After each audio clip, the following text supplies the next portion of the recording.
What's up, guys? Welcome back for episode number 22 of this 32 in 32 series where I preview every team's 2025 offseason, going from the bottom all the way to the top.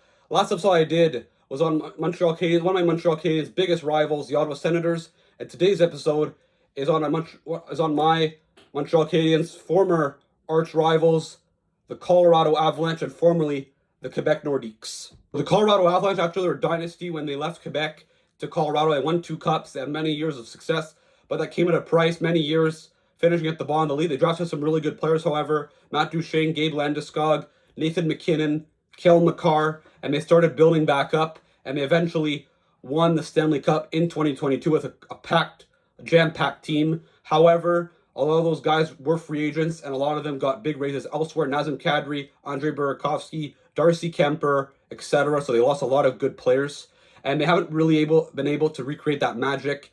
They lost in the first round the following year in 7 to the Seattle Kraken, which isn't that great of a look considering what's happened to Seattle over the last few years. The next year after that, they did beat the Winnipeg Jets in the first round in 2024. However, they lost in 6 games in the second round to Dallas. And then this year, a pretty bad start to their season. They had to make some big changes. They made a complete overhaul in the crease, getting rid of Georgiev and Annunen, and they brought in Wedgwood and Blackwood.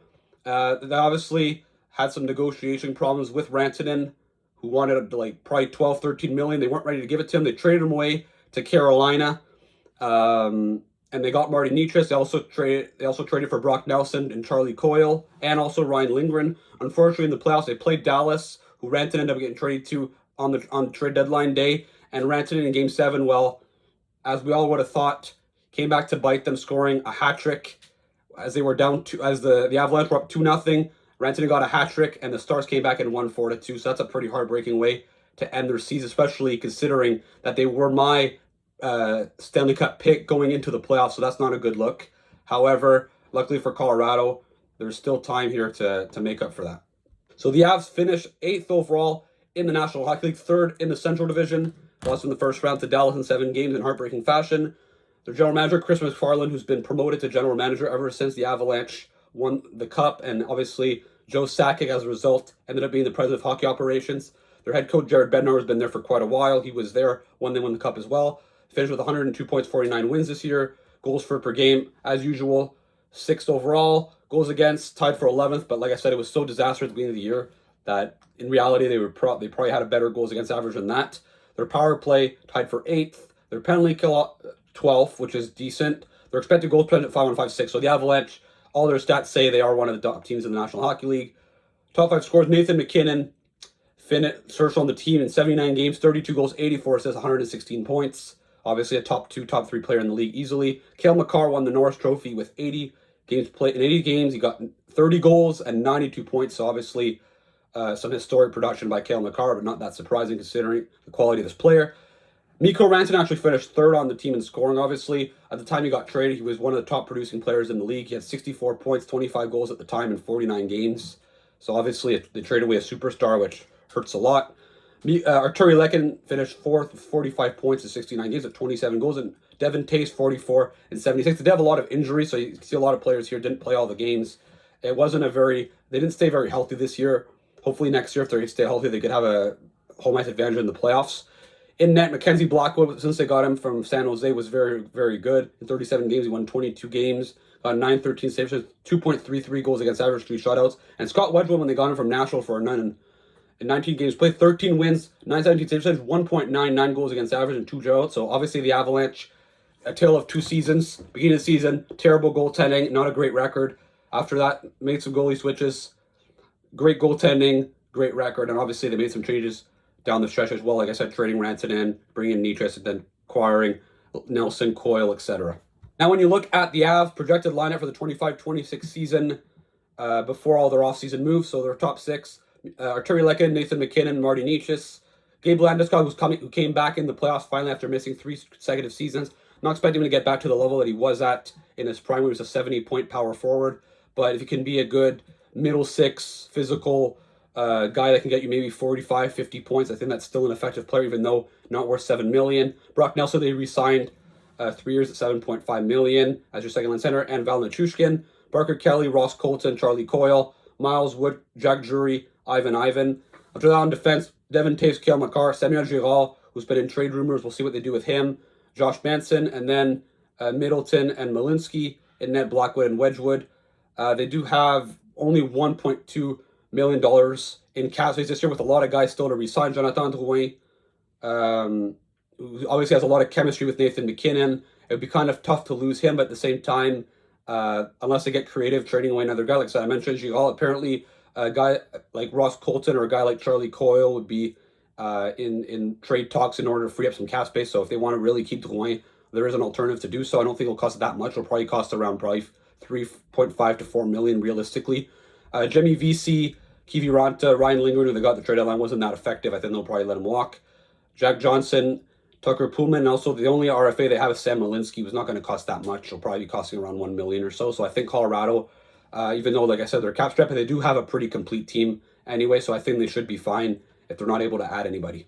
Obviously, for Colorado, went super aggressive at the trade deadline, trading a ton of picks and prospects to get guys like Nelson and Coyle, etc. It really decimated their prospect pool and their draft pick cupboard. Cal Goulet, and they traded Callum Murphy and William Zellers, were two of probably their top 3 prospects. So it makes that now Cal Goulet, I have their top prospect. Ilya Nabokov, Barons, Olesen, Preshepov. So obviously Colorado, not a lot of high-end prospects there. They don't have a first-round pick the next 2 years. They don't have any pick in the first 3 rounds. They only have 2 draft picks. They have a 4th and a 7th this year. So obviously Colorado, the cupboards are empty. It's really win now, all in, because Colorado doesn't have that much left coming up. Now, when you look at the Avs' short-term and long-term needs, I think Colorado is a well-built team to win next season. I view them right now, personally, as a Stanley Cup contender. Obviously, I did see them winning the Cup this year, which I was wrong about. However, considering they kept Brock Nelson, so they have been able to fill in that second-line center role in the short term, I think that they still have a team that can win. But I think that they need to improve their defense corps. If Girard is on the block, they're going to have to replace him, because aside from their top pair, it's kind of a pretty below-average bottom 4. So I think that's something they're going to have to look at. Some more forward depth for sure. Size on defense. A lot of their defensemen are undersized. Like McCarr isn't a big body. Same thing with Girard. Malinsky isn't necessarily a big defenseman either. So I think that looking to improve their defense corps is something they're going to look at. And talking about forward depth, seems like they're interested in Jonathan Taves. That could be a guy that could bring in a cheap, let's say if they get rid of a guy like Coyle or a guy like Colton, and they're able to re-sign Drouin, well, then you can maybe have a guy like Jonathan Taves being your third-line center. I think that could be interesting, for example. Their long-term needs, like I said, they're a team that's pretty much just built to win now, the next 3 to 5 years max. So it's really the priority is now.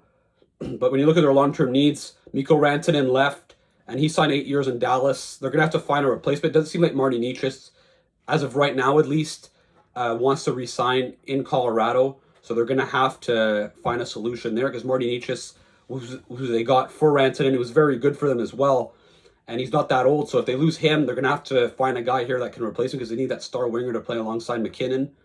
And obviously some more youth and more picks and prospects, because like I said, the cupboards are empty. But Colorado is really about winning now, and the future, well, it'll be there. We'll get to that point when we'll cross the bridge when we get there, I guess, with the Avalanche. It's really win now, and I think they do have a team that can win the Cup in the next 2 to 3 years.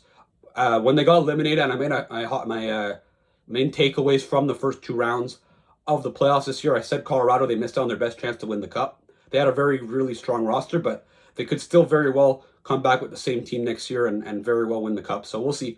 I'm fascinated to see what the Avalanche do, but I think the Avalanche are still in a good position in the next 3 to 5 years to win a championship. All right, so that puts an end to this video. Let me know in the comments, what should the Colorado Avalanche do this summer? Should they trade anybody to free up some cap space in order to bring back Drouin? So let me know there. Don't forget to like and subscribe. Don't forget to check out the other videos from this 32 and 32 series. And the videos are going to be coming out in the coming days and coming weeks. And I'll see you again for another video. Ciao.